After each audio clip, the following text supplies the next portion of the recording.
नमस्कार। आज आपण बघणार आहोत की डोळ्यांची काळजी कशी घ्यायची ज्याने आपण डोळ्यांचे आजार टाळू शकतो आणि आपली जी दृष्टी आहे, आयसाइट आहे, ते सुद्धा छान इम्प्रूव्ह होते। तर आयुर्वेदामध्ये अगदी काही सोपे पण प्रभावी उपाय सांगितले आहेत जे तुम्ही तुमच्या रुटीनमध्ये इन्क्लूड केलं तर नक्कीच फायदा होईल। तर सर्वात आधी बघूया की असे कुठले आहारद्रव्य आहेत की जे चक्षुष्य आहेत। चक्षुष्य म्हणजे डोळ्यांसाठी चांगले आहेत। तर आयुर्वेदाप्रमाणे जे कफ आणि पित्त दोष वाढवणार नाहीत किंवा कफ पित्त दोष बॅलन्समध्ये ठेवतील असे आहारद्रव्य हे डोळ्यांसाठी चांगले असतात। मग कुठली न्यूट्रिएंट्स चांगली आहेत डोळ्यांसाठी? तर vitamin A, vitamin E, vitamin C, zinc सारखे मिनरल्स आणि इसेन्शियल फॅटी ॲसिड्स। तर हे कुठले ते बघू। तर धान्यामध्ये तांदूळ, शक्यतो जुना तांदूळ आणि मुगाची डाळ। फळांमध्ये आवळा, डाळिंब, पिकलेली केळी, द्राक्षे किंवा मनुके, आंबा। भाज्यांमध्ये शेवगा, गाजर, मुळा, लाल भोपळा, काही अंशी पालक। त्यानंतर मध सुद्धा हे डोळ्यांच्या आरोग्यासाठी चांगले आहे। गाईचे दूध, तूप, लोणी जे आपण इसेन्शियल फॅटी ॲसिड्स म्हटलो तर ते आपल्याला तिळासारख्या सीड्समधनं भेटणार आहे। तिळाचे तेल, त्यानंतर अक्रोड, पिस्ता, बदाम ह्यासारखे ड्रायफ्रुट्स। ज्येष्ठ मध, शतावरी, ॲलोवेरा, त्रिफळा ह्यासारखे काही औषधं डोळ्यांच्या आरोग्यासाठी अगदी उत्तम असे सांगितले आहेत। तर त्रिफळाचा उपयोग कसा करून घ्यायचा डोळ्यांसाठी? तर एक पाव चमचा त्रिफळा चूर्ण, त्यामध्ये गाईचे तूप आणि मध। गाईचे तूप आणि मध हे मात्र समप्रमाणात असायला नको। तूप जरा जास्त आणि मध जरा कमी प्रमाणात घ्यायचं। हे तिन्ही मिक्स करायचे आणि कमीत कमी 2 ते 3 महिने सलग रात्रीच्या वेळेला, रात्री झोपताना तुम्ही हे घेऊ शकता। हे कोणासाठी आहे? तर ज्यांना कमी वयात चष्मा लागलाय किंवा ज्यांची अशी फॅमिली हिस्ट्री आहे आणि ज्यांना आयसाइट इम्प्रूव्ह करायचं आहे तर त्यांनी हा प्रयोग नक्की करायला हवा। नेत्र हे पंचेंद्रियांपैकी एक इंद्रिय आहे। जसे कान आहे, नाक आहे, जीभ आहे, त्वचा आहे, तसंच डोळे।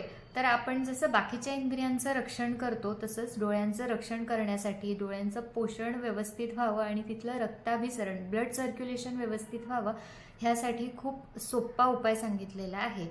तर ह्यामध्ये तुम्हाला जेव्हा तुम्ही सकाळी उठल्यावर ब्रश करता, ब्रश करून झाल्यानंतर तोंडामध्ये पाणी धरून ठेवायचं आहे आणि पाणी धरलेलं असताना म्हणजे चूळ भरलेली असतानाच तुमच्या डोळ्यांवर पाणी शिंपडायचं आहे। डोळे जे काही नॉर्मल टॅप वॉटर आहे त्याच्याने किंवा फिल्टरच्या पाण्याने केलं तरी चालेल। फक्त गरम पाणी किंवा अतिशय थंड पाणी वापरायचं नाही आहे। हेच प्रोसिजर तुम्ही दिवसातनं टोटली 3 वेळा करू शकता। 3 वेळा केलं तर जास्त फायद्याचं ठरेल। फक्त काळजी ही घ्यायची आहे की नॉर्मल टॅप वॉटर म्हणजे जे काही रूम टेम्परेचरचं पाणी आहे, नळाचं किंवा फिल्टरचं पाणी तुम्ही वापरायचं।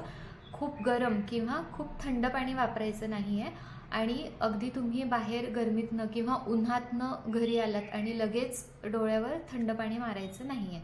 तर ही एवढी काळजी घ्या। त्यानंतर दुसरा उपाय, जेवणानंतर हा कफदोष नैसर्गिकरित्या वाढलेला असतो आणि डोळ्यांच्या आजार हे कफप्रधान असतात, म्हणजे कफदोषामुळे होणारे आजार हे जरा जास्त असतात। त्यासाठी जेवणानंतर दोन्ही हात असे चोळायचे आणि डोळ्यांवर ठेवायचं। तर ह्यानी जेवणानंतर जो कफप्रकोप होतो त्याचा त्रास डोळ्यांना होणार नाही। तुमच्या रुटीनमध्ये करता येण्यासारखा अजून एक सोपा उपाय म्हणजे तळपायांना नियमित मसाज करणे, अभ्यंग करणे। तर आचार्य वाघभटांनी सांगितले, तुम्ही जे काही तळपायांना लावणार, जे उटणी असतील किंवा औषधी तेलं असतील तर त्याचा इफेक्ट तुमच्या डोळ्यांवर होतो। म्हणून रात्री झोपण्याच्या आधी खोबरेल तेल असेल, गाईचं तूप असेल किंवा जे आपण त्रिफळा चूर्ण बघितलं तर तेच आपण तुपात टाकून किंवा त्रिफळा घृत असं भेटतं तर ते तुम्ही तळपायांना चोळू शकता। तर ह्याने डोळ्यांचा थकवा कमी होतो आणि दृष्टीप्रसाधन सुद्धा होते। डोळ्यांची काळजी कशी घ्यायची, काय करायचं हे आपण बघितलं। काय करायचं नाही हे सुद्धा तितकंच महत्त्वाचं आहे। तर अति प्रमाणात उष्ण, थंड किंवा तीक्ष्ण पदार्थांचा डोळ्यांसोबत संपर्क यायला नको। जसं खूप थंड पाणी असेल किंवा खूप गरम पाणी असेल, जे आपण केमिकल्स आहेत, काजळ वापरले जातात किंवा मस्करा वापरला जातो तर त्यात बरेच केमिकल्स येतात जे तीक्ष्ण असतात आणि डोळ्यांच्या आरोग्यासाठी चांगले नाही आहेत। अगदी तुम्ही भर दुपारी उन्हात जात असाल तर आठवणीने गॉगल्स वापरा। तुम्ही जेव्हा भाप घेत असता, सर्दीमध्ये आपण भाप घेतो, भाप घेत असताना डोळे उघडे ठेवायचे नाहीत. डायरेक्ट हीटचा कॉन्टॅक्ट किंवा भापेचा कॉन्टॅक्ट डोळ्यांशी यायला नको, त्यासाठी डोळे बंद ठेवा किंवा मग अगदी कॉटन रोज वॉटरमध्ये बुडवून डोळ्यांवर ठेवून मग भाप घ्या, तर त्याने डोळ्यांना त्रास होणार नाही. दुसरी गोष्ट म्हणजे निरीक्षण, सतत निरीक्षण करणे. आता हे सूक्ष्म निरीक्षण, दूरेक्षण असं शब्दप्रयोग ग्रंथात आलाय, पण आजच्या काळात आपण समजू शकतो की सतत निरीक्षण आपण जे करतो ते गॅजेट्सचं, मोबाईल असेल, TV असेल, लॅपटॉप असेल, तर तुमचा स्क्रीन टाईम अगदी कॉन्शियसली कमी करायचा आहे. ही काळजी जी आहे ती म्हणजे स्वप्न विपर्य सांगितलं, म्हणजे रात्रीच्या वेळेस जागरण करणे आणि दिवसा जास्त झोप घेणे, हे झालं विपर्य, अपोजिट. तर रात्री व्यवस्थित झोप घ्यायची आणि दिवसा झोपायचं नाही आहे. तर रात्री जागरण करणाऱ्यांमध्ये सुद्धा डोळ्यांचा आजार होण्याची शक्यता वाढते. मानसिकदृष्ट्या क्रोध आणि शोक म्हणजे दुःखात असणे किंवा खूप जास्त जे रडतात, तर त्यांना सुद्धा डोळ्यांचे आजार होण्याची शक्यता आहे. ज्यांना राग जास्त येतो त्यांना सुद्धा डोळ्यांचे आजार होण्याची शक्यता जास्त आहे. तर हे मानसिक लेवलवर ह्या 2 गोष्टींची काळजी घ्यायला हवी. धन्यवाद. हा व्हिडिओ तुम्हाला कसा वाटला कमेंट थ्रू नक्की कळवा. अजून कुठल्या विषयांवर व्हिडिओ बनवलेला आवडेल हे सुद्धा नक्की कळवा. सर्वे जन सुखिनो भवन्तु.